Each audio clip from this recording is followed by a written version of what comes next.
샬롬, 주님의 평안이 이곳에 계신 성도님들에게 함께 하시길 기원드립니다. 네, 한 주 동안도 많이 더우셨죠? 네, 더위 속에서 잘 견디셨습니다. 오늘 이 자리에는 하나님의 은혜의 말씀, 샘물과 같은 그 말씀이 성도 여러분들과 함께 하시길 축복합니다. 네, 만약에 여러분들이 여행을 가셔서 코끼리 한 마리를 발견한다면 어떠실 것 같으세요? 네, 아마 이런 코끼리를 본다면 이렇게 가까이서 코끼리를 본 건 처음인데 그러면서 너무 신기해하면서 막 열심히 관찰하실 것 같습니다. 근데 만약 이 코끼리가 자세히 보니까 이 큰 코끼리의 발 밑에 쬐끄만 한 마리의 쥐가 꼬리를 밟혀서 있다면 어떠실 것 같으세요? 뭐라고 코끼리에게 말씀하시겠어요? 아마 이곳에 계신 성도님들은 다 마음이 선하셔가지고 코끼리한테 빨리 비키라고 그렇게 말씀하실 것 같습니다.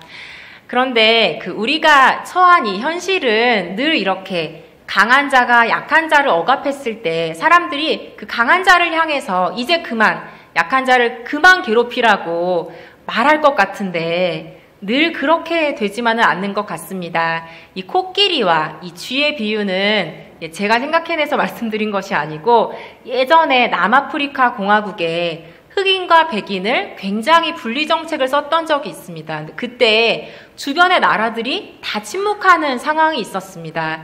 그때 이 남아프리카 공화국의 대주교인 투투가 이렇게 비유한 것이죠. 코끼리가 만약 쥐꼬리를 밟고 있다면 그런 상황 속에서도 나는 이 편도, 코끼리 편도, 쥐 편도 아니라고 말하는 것은 그것은 오히려 위로가 되지 않는다는 것이죠. 쥐에게는 하나만한 위로이고 오히려 강한 자, 이 코끼리에게 더 강하게 악하게 하라고 도움을 주는 것이나 다름없다라고 말했습니다. 그래서 이렇게 코끼리가 쥐를 밟고 있을 때는, 강자가 약자를 억압하고 있을 때는 코끼리에게 물러서라고 말하는 것이 우선이라고 그렇게 투투는 얘기했었습니다. 우리 민족도 이 코끼리가 쥐를 밟고 있는 것처럼 이 쥐의 입장이 되어서 이 강한 나라에게 억압됐던 적이 있었죠. 바로 일제강점기 그 시대입니다. 나라를 빼앗긴 것은 굉장히 아픈 역사입니다. 오늘 그 73주년 광복절을 기념하여서 우리가 광복절 기념주일로 함께 예배드리고 있는데요. 나라가 힘이 없고 약하면 어떤 사람들이 제일 고통받게 될까요? 그 나라에서 제일 약한 사람들, 그 사람들이 고통당하게 되죠. 우리 일제시대 때에도 여성과 어린이들이 고통을 많이 당했는데요. 그 어린 여성들이 당한 그 시대의 그 폭력에 대해서 지금도 제대로 된 사과를 받지 못하고 있습니다. 우리 이스라엘 백성들도 안타깝게도 우리나라와 비슷한 그런 아픔의 역사를 가지고 있습니다. 선택받은 민족이라고 여겼던 이 이스라엘 백성들이 멀리 이방 땅에 포로로 잡혀가 살게 된 것이죠. 우리 함께 그 1절과 2절 말씀을 그냥 눈으로 보시면 1절과 2절 말씀에는 광야, 메마른 땅, 사막 이런 단어들이 눈에 들어옵니다. 광야와 메마른 땅, 사막은 어떤 곳이죠? 기뻐할 일이 없는 땅이죠. 메마르고 건조한 땅입니다. 언제 이 건조한 사막이, 이 더운 이 광야가, 이 뜨거운 곳이 끝날지 몰라서 기다려야 하는, 인내해야 되는 그런 시간들이죠. 이 광야와 건조한 땅, 사막은 이 포로된 땅에서 살아가는 이스라엘 백성들의 상황을 말하고 있는 것 같습니다. 그런데 오늘 1절, 2절 말씀에 보니까 이 광야와 메마른 땅이 기뻐하게 된다라는 것이죠. 이 사막이 백합화 같이 피어난다라고 말씀하고 있습니다. 이렇게 온 지구가 지금 뜨겁기 때문에 우리는 지금 이 사막이나 광야나 이런 말들이 되게 마음에 딱 와닿잖아요. 근데 사실 이 뜨거움이 사라질 것 같지 않은데 오늘 말씀에는 광야와 메마른 땅이 기뻐하게 된다라는 것이에요. 사막이 백합화처럼 피어나게 된다라는 것이죠. 그래서 하나님의 영광과 하나님의 아름다움을 볼 것이라고 말씀하고 있습니다. 역사의 주관자이신 하나님이 구원하기 시작하실 때, 억눌린 자들의 기도 소리에 귀 기울이셔서 일하기 시작하실 때 모든 생명력 잃은 인생이 꽃피기 시작한다는 것입니다. 요새 날이 너무 많이 더워서 베란다에서 화분을 키우시던 분들은 어떠세요? 식물들도 막 힘이 없죠. 다 죽어갑니다. 다 메말라갑니다. 그래서 다 죽은 줄 알고 그래도 마지막으로 생명인데 살려보려고 물도 주고 좀 그늘에 갖다 두면 어때요? 다 죽은 줄 알았었는데 새싹이 올라옵니다. 다시 살아납니다. 하나님께 붙들린 개인의 인생, 하나님께 붙들린 공동체, 하나님께 붙들린 나라는 다 메말라진 것 같아도, 다 죽음 가운데 있는 것 같아도 하나님의 그 상상할 수 없는 기쁨과 생명력으로 다시 꽃피게 된다라고 말씀하고 있습니다. 이 은혜가 성도님들에게도 함께 하시길 기원드립니다.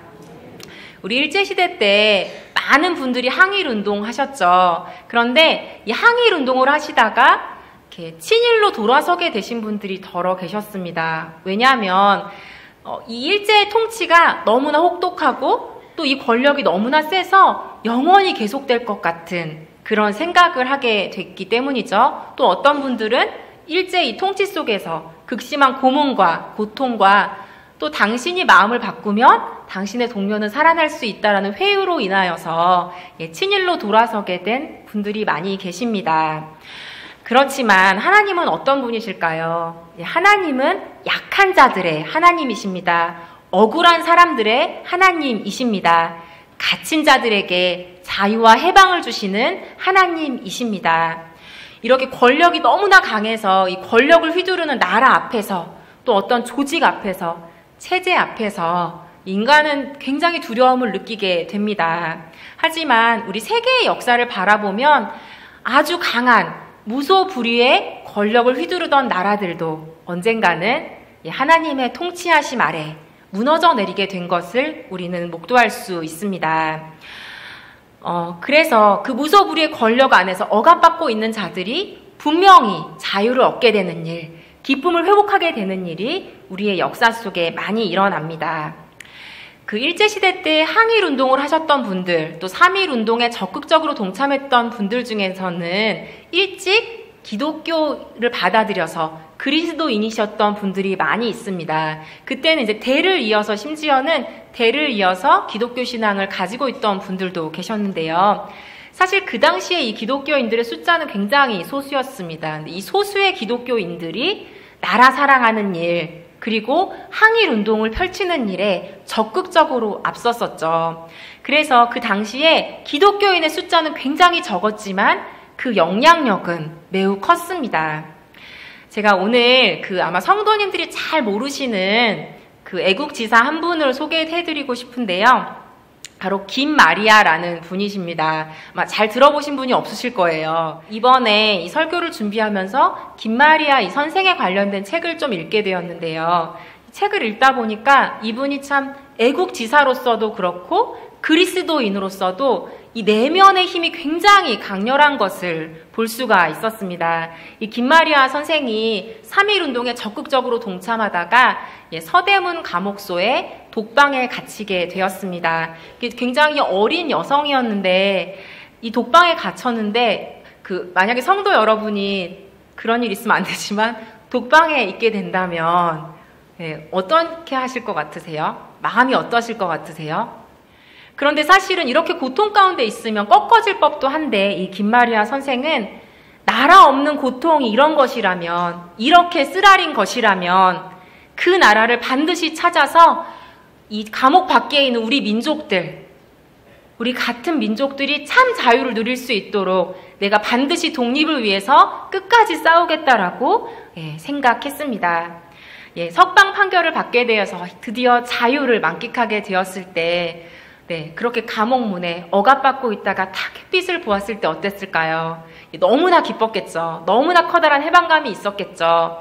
근데 그때도 김마리아 선생은 내가 지금 이 자유와 기쁨을 누리고 있는데 하나님께서 이렇게 천지 만물, 내가 바라보는 이 햇빛들, 이 자연들 다 지으셨구나. 하나님의 진리가 더 깊이 깨달아지고 그럴수록 이 민족에게 참 자유를 얻게 하기 위해서 내 모든 삶을 바치겠다라고 결심하게 되었습니다.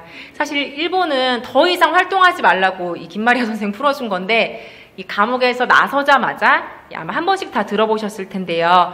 대한민국 애국부인회라는 것을 만드셨습니다. 그래서 이 애국부인회 활동을 하다가 이번에는 혼자 붙들리는 것이 아니라 동료들과 다 함께 붙들리게 되어서 대구에 있는 감옥에 가게 되었습니다. 근데 이 동료들과 함께 감옥에 가니까 어떻게 했을까요? 리더잖아요. 지도자잖아요. 이 김마리아 선생은 매일 새벽과 밤중에 기도회를 열었습니다.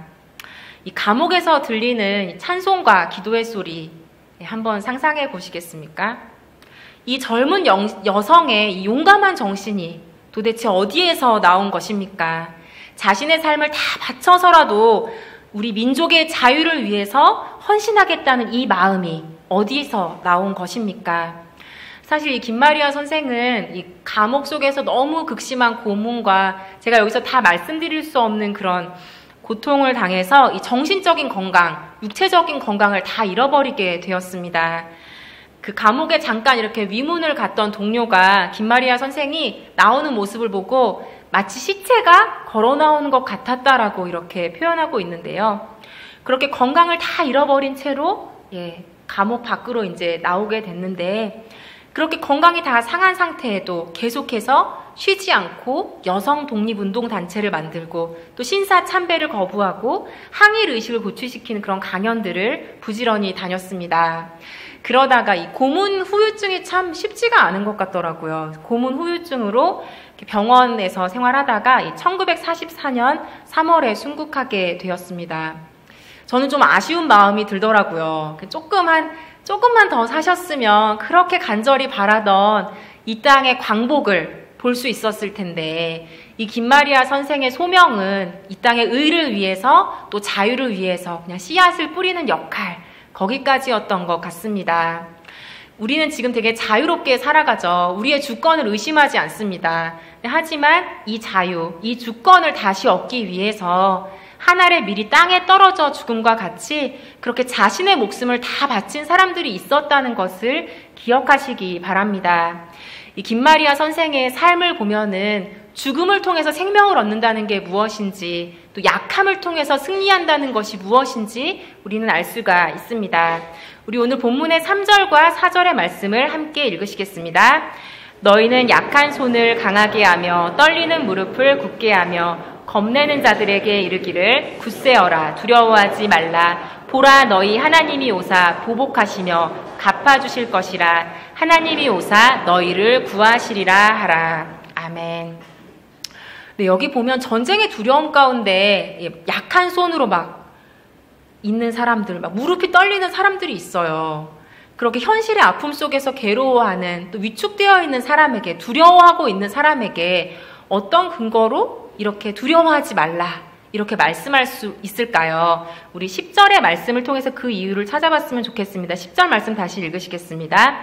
여호와의 속량함을 받은 자들이 돌아오되 노래하며 시온에 이르러 그들의 머리 위에 영영한 희락을 띠고 기쁨과 즐거움을 얻으리니 슬픔과 탄식이 사라지리로다. 10절 말씀은 이 사로잡혀갔던 포로되었던 이스라엘 백성들이 다시 예루살렘으로 돌아오는 모습을 너무나 이렇게 환상적으로 표현해 주고 있습니다. 우리 10절에 속량함이라는 단어에 한번 주목해 봤으면 좋겠습니다. 이 속량이라는 것은 몸값을 받고 석방해 주는 것을 말합니다. 이 이스라엘 백성들, 사로잡혀서 포로되어서 살아간 사람들이 다시 예루살렘으로 돌아가기 위해서 어떤 노력을 했을까요? 네, 잘 생각이 안 나시죠? 그게 맞습니다. 왜냐하면 이스라엘 사람들, 포로된 사람들은 다시 예루살렘으로 가기 위해서 노력한 것이 굉장히 미비합니다. 이것은 그냥 하나님이 은혜로 하나님의 때가 되어서 이들을 석방시켜 주셨다, 이들을 속량해 주셨다라고 밖에는 표현할 수가 없습니다. 이곳에 계신 한 분 한 분이 또 예수 그리스도를 믿음으로써 자유함을 누리고 계시죠. 네, 자유함을 누리고 계시나요? 네, 자유함을 누리고 계신데 그것을 위해서 우리들이 한 게 무엇이 있을까요? 네, 우리들이 한 것이 별로 없습니다. 우리는 그냥 예수 그리스도께서 우리의 죄를 다 지시고 이 세상의 죄악들을 다 지시고 십자가에 돌아가셨기 때문에 이 자리에서 주님이 주시는 자유함을 누리고 있는 것이죠. 이곳에 계신 성도님들은 우리 영혼 깊은 곳 가운데, 우리 존재 깊은 곳 가운데 주님이 주시는 이 자유함을 누리면서 살아가고 계십니까? 네, 우리 요한복음 8장 32절 말씀 함께 읽어보시겠습니다. 진리를 알지니 진리가 너희를 자유롭게 하리라. 네, 예수 그리스도라는 진리, 이 진리가 자유케 한다라는 것이죠. 그런데 아마 오늘날을 살아가는 많은 젊은이들은 나는 자유를 잃어본 적이 한 번도 없는데, 여태까지 내 맘대로 살았는데 내가 왜 종이에요? 나는 자유 필요 없어요. 예수님이 주시는 그런 자유 필요 없습니다. 라고 말하는 젊은이들이 더러 있을 것입니다. 예수님께서 이 말씀을 하셨던 때 유대인들도 그렇게 반응했었습니다. 유대인들도 나는 유대인인데 나는 누구의 종이 된 적이 없는데 왜 나에게 자유케 되라고 얘기하냐. 나는 그런 예수님이 주는 자유 필요 없다. 이렇게 유대인들도 얘기했었습니다. 우리 요한복음 8장 34절의 말씀 함께 읽어보시겠습니다. 예수께서 대답하시되 진실로 진실로 너희에게 이르노니 죄를 범하는 자마다 죄의 종이라. 네, 여기서 계신 성도님들 중에서 우리 태어나서 갓난 아기 때부터 지금까지 살아오면서 단 한 번도 어떤 죄나 어떤 잘못을 저지른 일이 없다라고 확신하실 수 있는 분이 있으십니까? 네, 없으시죠? 네. 그렇다면 우리는 누구나 다 죄의 종이란 것을 알 수가 있습니다. 예수님의 십자가가 주시는 그 자유함이 없다면 우리는 그 죄의 종으로 살아갈 수밖에 없는 존재들인 것이죠. 예수님의 십자가가 주시는 자유함, 그 영원한 기쁨이 우리들에게 함께 하시길 축복합니다. 그 영국 속담에 이런 속담이 있는데요. 하루를 기쁘게 살려는가? 무엇을 해야 될까요? 이발을 하라. 예, 한 주를 기쁘게 살려고 하는가? 예, 자동차를 사라. 한 달을 기쁘게 살려는가? 결혼을 해라. 네. 한 해를 기쁘게 살려는가? 새 집을 지어라. 이런 속담이 있습니다. 이 속담이 의미하는 게 뭘까요? 머리 하는 것, 또 자동차 사는 것 너무 우리에게 기쁨을 주는 일이지만 그 기쁨이 그렇게 오랫동안 가지 않는다는 거예요. 자동차 사는 게 너무 기뻐서 비닐도 안 뜯고 다니시는 분들도 있잖아요. 근데 그런 기쁨이 그렇게 영원하지 않다는 것이죠. 결혼의 기쁨도 시간이 지나면 또 다른 고민과 갈등이 있어서 또 영원히 기쁘지가 않고, 우리나라 분들은 또 집이 굉장히 중요하시죠. 내 집 마련의 꿈, 집에 대해서 되게 갈망이 있는데 물론 집을 딱 얻으면 기쁘지만 그 기쁨도 그렇게 오래가지 않는다라는 것입니다. 그럼 우리가 영원히 기쁘기 위해선, 영원히 기쁘게 살기 위해선 어떻게 해야 될까요? 바로 예수 그리스도를 믿으라. 예수님으로부터 오는 영적인 기쁨은 우리 인간에게 있는 우리 마음속에 예수님만 채워주실 수 있는 공간이 있거든요. 그곳에 영적인 기쁨, 영원한 기쁨이 바로 예수 그리스도로 인해서만 올 수 있다는 것입니다. 우리 이곳에 계신 성도님들은 자유케 하시는 그 예수님으로 인해서 영혼의 깊은 기쁨을 누리시기를 축복합니다. 우리 이사야 51장 11절 말씀 함께 읽어보시겠습니다. 여호와께 구속받은 자들이 돌아와 노래하며 시온으로 돌아오니 영원한 기쁨이 그들의 머리 위에 있고 슬픔과 탄식이 달아나리이다. 네, 이렇게 영원한 기쁨이 머리 위에 있기 때문에 지금 현실이 슬픔과 탄식이 있지만 두려워 떨고 있는 자들에게 두려워하지 말라고 하나님이 함께 하신다라고 말씀할 수 있다는 것이죠. 근데 사실 우리 사람들은 약하잖아요. 하나님이 내가 지금 처한 상황을 바꿔주실 것이다. 구원해 주실 것이다. 기다리지만 기다리다 지치죠. 마치 일제시대 때 우리 조상들이 언젠가는 광복이 올 거야. 기다리다가 낙심했던 것처럼 우리들도 현실 앞에서 낙심할 때가 있습니다. 역사의 주관자이신 하나님이 살아계시는데 하나님이 역사를 다스리신다고 하셨는데 왜 이렇게 불의한 일들이 많이 있을까? 그리고 불의한 사람들이 왜 잘 살아가는 것 같을까? 또 저 사람은 저렇게 신앙생활 열심히 하고 아름답게 살아가는데 왜 저렇게 아프고 고난이 많을까? 그런 질문들이 우리 마음속에서 일어날 때가 있습니다. 우리에게 약속된 천국은 어떤 곳일까요? 우리 계시록 21장 4절의 말씀을 읽어보겠습니다. 모든 눈물을 그 눈에서 닦아주시니 다시는 사망이 없고 애통하는 것이나 곡하는 것이나 아픈 것이 다시 있지 아니하리니 처음 것들이 다 지나갔음이러라. 아멘. 그때는 그 하나님 앞에 섰을 때는 이 땅에서의 모든 슬픔과 탄식들이 기억조차 나지 않을 것입니다.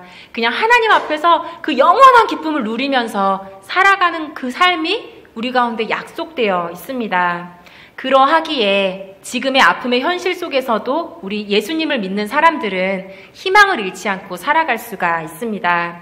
이곳에 계신 성도님들 한 분 한 분은 우리에게 현실이 어렵지만 영원한 기쁨이 있다라는 것을 기억하시기 바랍니다. 근데 우리에게 이 천국의 기쁨만 있다면 좀 너무 기다리기 어렵지 않으세요? 네.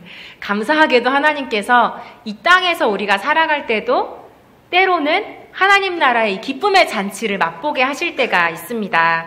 이 산둥수용소라는 책을 지은 길키라는 사람이 있는데요. 이 미국 사람인데 20대 때 잠깐 중국에 와서 좀 가르치는 일들을 했었습니다. 이 길키가 이 중국에 와서 가르쳤던 시기가 바로 우리 대한민국이 그 일제의 통치 아래 있었던 그 시기랑 겹쳐집니다. 그래서 이 길키가 그 시간 동안 일본과 중국은 또 전쟁 가운데 있었거든요. 그래서 중국 가운데 거주하고 있던 외국인들도 이 민간인 포로 수용소에 이제 수용이 되게 되었습니다. 그래서 중국 북부에 있는 이 산둥 수용소라는 곳에 이 길키도 갇히게 되었는데요. 물론 외국인이기 때문에 뭐 폭력을 가한다거나 고문을 한다거나 이런 고난을 겪지는 않았지만 꽤 긴 기간 동안 갇혀서 지냈습니다. 1943년부터 광복될 때까지, 전쟁 끝날 때까지 45년까지 2년이 넘는 시간 동안 그곳에 갇혀 지냈는데요. 그러던 어느 날 아침 누군가 이렇게 와서 이야기합니다. 전쟁이 끝났어요. 네. 근데 처음에는 믿어지지가 않았다고 해요. 처음에는 전쟁이 끝나길 그렇게 기다렸지만 그 말이 도저히 믿어지지 않고 이렇게 막 혼란스러운 그런 감정 속에서 있었다고 합니다. 정말로 이렇게 좋은 일이 내 삶에 있을 수 있을까? 정말 이게 사실일까? 이제 정말 이 수용소에서 벗어나서 새로운 삶을 살아갈 수 있을까? 정말 언어로는 표현할 수 없는 그런 기쁨의 전율을 느끼게 되었다라고 합니다. 한 세계가 이제 멈추고 다른 새로운 세계가 눈앞에 펼쳐지는 그런 느낌이었습니다. 그때 때마침 이 연합군의 비행기가 포로 수용소 위로 지나갑니다. 누군가 이렇게 외치죠. 우리를 누군가 구하러 오는 거야. 이 말 한마디를 듣자 모든 사람들이 기쁨의 확신을 가지게 되었습니다. 그러면서 정말 그 마음 가운데 폭포수와 같은 기쁨이 막 쏟아지기 시작했습니다. 그동안 수용소에서 얽매여 있던 모든 제약들이 다 한꺼번에 쓸어가 버려진 것이죠. 자기가 지금 뭘 하고 있는지도 정신을 차리지 못하는 상황이었는데 정신을 차리고 보니까 이 책을 쓴 길키가 정말 막 빙글빙글 돌면서 이 비행기를 향해서 허공에 손을 흔들고 막 목이 터져라 소리를 지르면서 울었다가 웃었다가 그렇게 했다고 합니다. 주위 사람들은 어땠을까요? 네, 주위 사람들도 다 제정신이 아니었습니다. 모두 다 고래고래 소리 지르고 얼싸안고 이렇게 기쁨을 함께 나눴습니다. 아마 우리 민족이 일제로부터 광복을 얻었을 때 우리 조상들도 우리 선조들도 그렇게 함께 기뻐했겠죠. 참 이런 놀라운 기쁨의 순간, 이런 일이 내 삶에 있을까라는 기쁨의 순간을 하나님께서는 우리 인생들에게 허락해 주십니다. 우리 이곳에 계신 성도님들에게는 영원한 기쁨이 있으심을 믿으십니까? 네, 그 영원한 기쁨이 우리 성도님들에게 소유되어 있을 뿐만 아니라 이 땅을 살아가는 동안도 하나님께서 하늘나라의 기쁨의 잔치를 우리에게 맛보아 알게 하시기를 축복합니다. 그리고 또한 성도님들, 연약한 자들, 또 무릎을 떨고 있는 자들, 이 땅의 현실 속에서 두려워하고 있는 자들에게 영원한 기쁨을 품고 있는 사람들이라고 두려워하지 말라고 격려할 수 있는 기쁨의 통로로 쓰임받을 수 있기를 축복합니다.